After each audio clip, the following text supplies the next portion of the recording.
আসসালামু আলাইকুম everyone, welcome back to my channel.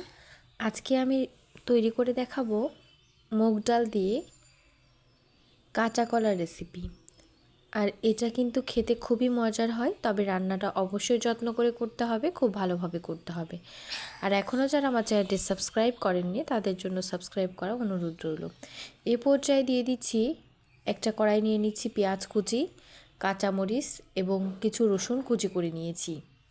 নিয়ে খুব ভালোভাবে ভেজে নিচ্ছি। একটু সময় নিয়ে ভেজে নিতে হবে। যত এই পর্যায়ে কিছুক্ষণ ভেজে নেওয়ার পর আমি দিয়ে দিব 1 চামচ আস্ত জিরা। আস্ত জিরা নিয়ে খুব ভালোভাবে ভেজে নিতে হবে।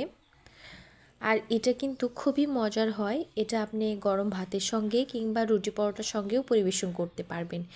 এ পর্যায়ে আমি দিয়ে দিচ্ছি আস্ত জিরা, দেওয়ার পর কিছুক্ষণ ভেজে নিচ্ছি। তারপরে দিয়ে দিচ্ছি মুগ ডালগুলোকে। আমি কিন্তু মুগ ডালগুলো আগে থেকে ভেজে নিইনি, তবে মুগ ডালগুলোকে কিছুক্ষণ ভিজিয়ে রেখেছিলাম, 15 মিনিটের মতো ভিজিয়ে রেখেছিলাম। তারপরে দিয়ে দিচ্ছি 1 চামচ মতো লবণ। লবণটা একটু বুঝে দিতে হবে।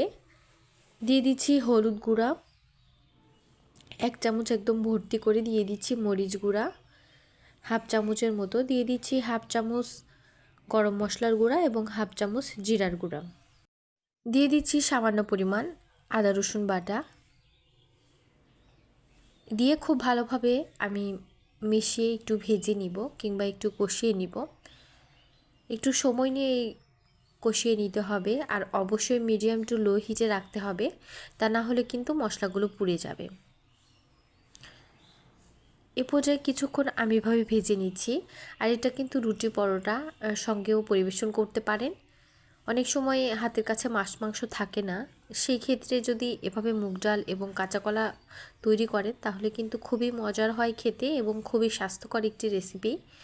এ পর্যায়ে কাঁচা কলাগুলোকে আমি কেটে নিয়েছি। আর কাঁচা কলাগুলোকে কেটে আমি কিন্তু পানির মধ্যে রেখেছি এবং হলুদ দিয়েছিলাম হাফ চামচের মতো, দিয়ে কিছুক্ষণ ভিজিয়ে রেখেছিলাম। তারপরে খুব ভালোভাবে ধুয়ে নিয়ে তারপরে দিয়ে দিচ্ছি। দিয়ে এর সঙ্গে মুগ ডালের সঙ্গে খুব ভালোভাবে ভেজে নিতে হবে। আর যত ভালোভাবে ভেজে বা কষিয়ে নেবেন তত কিন্তু টেস্টটা ভালো আসবে।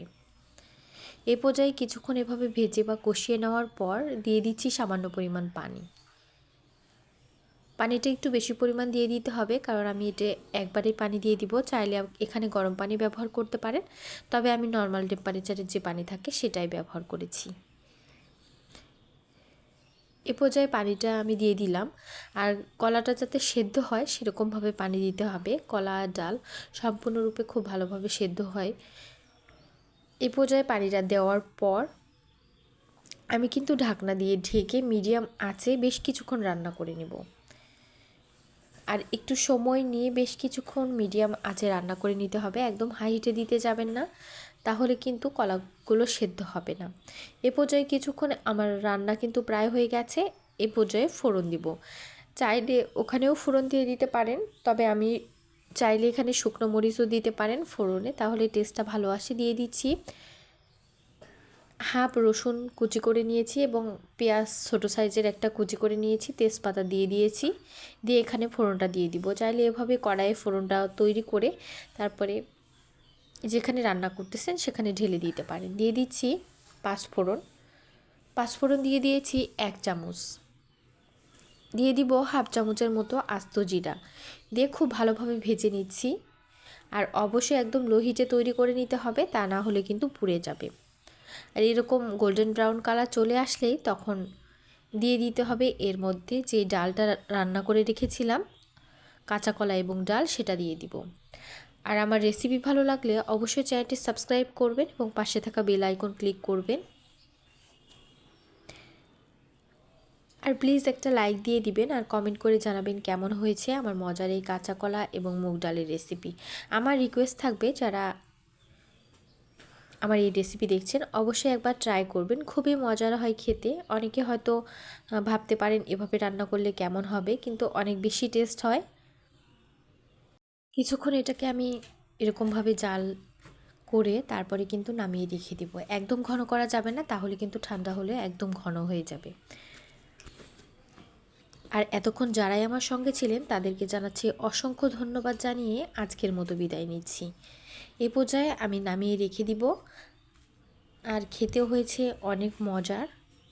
বাসায় একবার হলেও ট্রাই করে দেখবেন। আল্লাহ হাফেজ।